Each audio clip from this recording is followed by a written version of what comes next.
ನಾನು ಸಿನಿಮಾ ನೋಡೋಕ್ಕೆ ನನ್ನ ಮಗನಿಗೆ ತಂದೆಯಾಗಿ ಬಂದೆ. ಪಿಕ್ಚರ್ ನೋಡಿ ಹೋಗಬೇಕಾದ್ರೆ ಅವ್ರು ನನ್ನ ಮಗನ ಅಭಿಮಾನಿಯಾಗಿ ಹೋಗ್ತಾಯಿದ್ರು.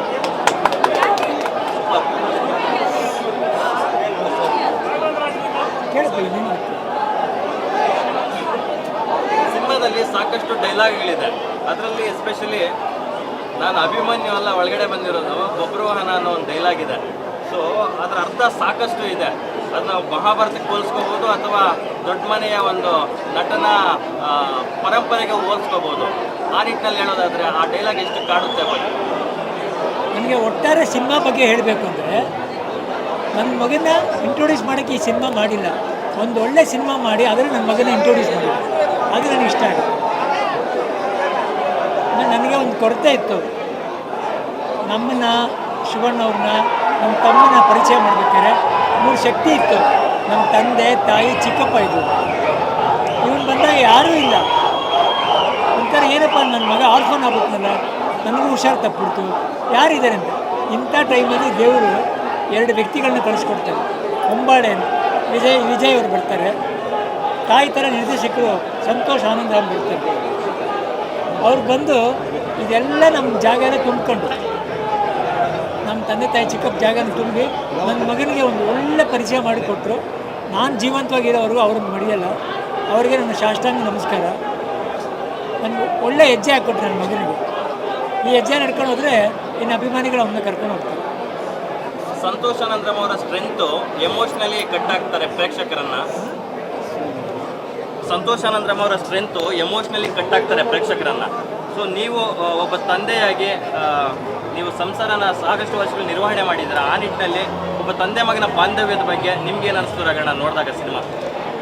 ನನಗೆ ತಂದೆ ಮಗನ ನೋಡಿದಾಗ ನಾನು ನನ್ನ ಮಗ ಅಂತ ಅನಿಸ್ಲಿಲ್ಲ, ನನ್ನ ತಮ್ಮನೂ ನನ್ನ ಮಗ ಅನಿಸ್ತು. ಅವರೇ ಅಪ್ಪ ಮಕ್ಕಳ ಥರ ಕಾಣ್ತಾಯಿದ್ರು. ಎಲ್ಲ ಕಡೆ ನೋಡಿ ಅವ್ನ ಛಾಯೆ ಬಂದು ಹೋಗುತ್ತೆ. ಎಲ್ಲ ಒಂದು ಕಡೆ ಯಾವುದೋ ಸ್ಟಂಪಲ್ಲಿ ಪವರ್ ಅಂತಿರುತ್ತೆ. ಡಾಕ್ಟರ್ ಪುನೀತ್ ರಾಜ್ಕುಮಾರ್ ರಸ್ತೆ ಅಂತ ಬರುತ್ತೆ. ಕೊನೆಯವರೆಗೂ ಜೊತೆ ನನ್ನ ಮಗನ ಆಶೀರ್ವಾದ ಮಾಡ್ತಾ ಹೋಗಿದ್ದೇನೆ. ಅಪ್ಪು ಅವರು ಅಶ್ವಿನಿ ಅವರು ಇಬ್ಬರೂ ಹೊಂಬಾಳೆ ಅವ್ರಿಗೆ ಗುರು ಪಿಕ್ಚರ್ ನೀವು ಮಾಡಬೇಕು ಅಂತ ಕೇಳ್ಕೊಂಡಿದ್ದಾರೆ. ಸೊ ಇದು ಏನೇ ಬಂದರೂ ಅವರಿಬ್ಬರಿಗೆ ಅರ್ಪಿಸ್ತೀನಿ, ಅಶ್ವಿನಿ ಅವ್ರಿಗೆ ಅಪ್ಪುಗೆ. ಅಪ್ಪು ಅವರು ಹಾಕಿದ ಭಿಕ್ಷೆ ಅಂತಲೇ ಅನ್ಕೋತೀನಿ. ಅಭಿಮಾನಿಗಳಿದ್ದಾರಪ್ಪ, ನೀನು ಚೆನ್ನಾಗಿರೋ ಹೋಗು ಅಂತ ಕಳಿಸ್ದಂಗಿದೆ. ಅವನನ್ನು ಸ್ಟೇಜಲ್ಲಿ ಪರಿಚಯ ಮಾಡಿಕೊಟ್ಟಿದ್ದಾರೆ. ನಾನು ಮಾಡಬೇಕಾಗಿದ್ದ ಕೆಲಸ ಎಲ್ಲ ಅವರು ಮಾಡಿದ್ದಾರೆ. ಚಿಕ್ಕಪ್ಪನಾಗೆ ಏನು ಪಾಪ ಅವ್ನು ನಾನು ಇರ್ತೀನೋ ಇಲ್ವೋ ಗೊತ್ತಿಲ್ವೋ, ಅವನ್ನೆಲ್ಲ ಮಾಡಿಬಿಟ್ಟು ಹೋಗಿದ್ದಾರೆ. ಸೊ ಇವಾಗ ಒಂದು ಜರ್ನಿ ಶುರುವಾಗಿದೆ. ಇನ್ನೂ ಬೇಕಾದಷ್ಟು ಕಲಿಬೇಕು. ಒಂದೇ ಸಿನಿಮಾದಲ್ಲಿ ಇಡೀ ನಮ್ಮ ಜೀವನ ಎಲ್ಲ ನಾವು ಪ್ರೂವ್ ಮಾಡೋಕ್ಕಾಗಲ್ಲ. 1 ರಿಂದ 2, 3 ಈಗ ಬರ್ತಾನೇ ಇರುತ್ತೆ. ಬಟ್ ಒಳ್ಳೆ ಗೆಲುವು ಹಾಕ್ಕೊಟ್ಟಿದ್ದಾರೆ ಪ್ರೊಡ್ಯೂಸರು, ಡೈರೆಕ್ಟ್ರು. ನಾನಿರೋವರೆಗೂ ಅವ್ರನ್ನ ಮರೆಯಲ್ಲ. ಆಮೇಲೆ ಸಂತೋಷ್ ಅನಂತರಾಮು ಅವರು ಯಾವಾಗಲೂ ಇದಕ್ಕೆ ಒಳ್ಳೆಯವು, ಎಮೋಷನ್ ಸೀನ್ಸ್ಗೆ, ಫ್ಯಾಮ್ಲಿಗೆ. ಒಬ್ಬ ಯುವಕನಿಗೆ ಬರೀ ಕಾಲೇಜಲ್ಲ, ಸುತ್ತಮುತ್ತ ಸಂಸಾರ ಇದೆ, ಅಕ್ಕ ತಂಗಿರಿದ್ದಾರೆ, ಅಮ್ಮ ಇದ್ದಾರೆ, ಅಪ್ಪ ಇದ್ದಾರೆ, ಗೆಳೆತನ ಇದೆ, ಆಮೇಲೆ ಅವ್ರದ್ದೇ ಆದಂಥ ಒಂದು ದೇಹ ಇದೆ ಅಂತ ತೋರಿಸ್ಕೊಡ್ತಾರೆ.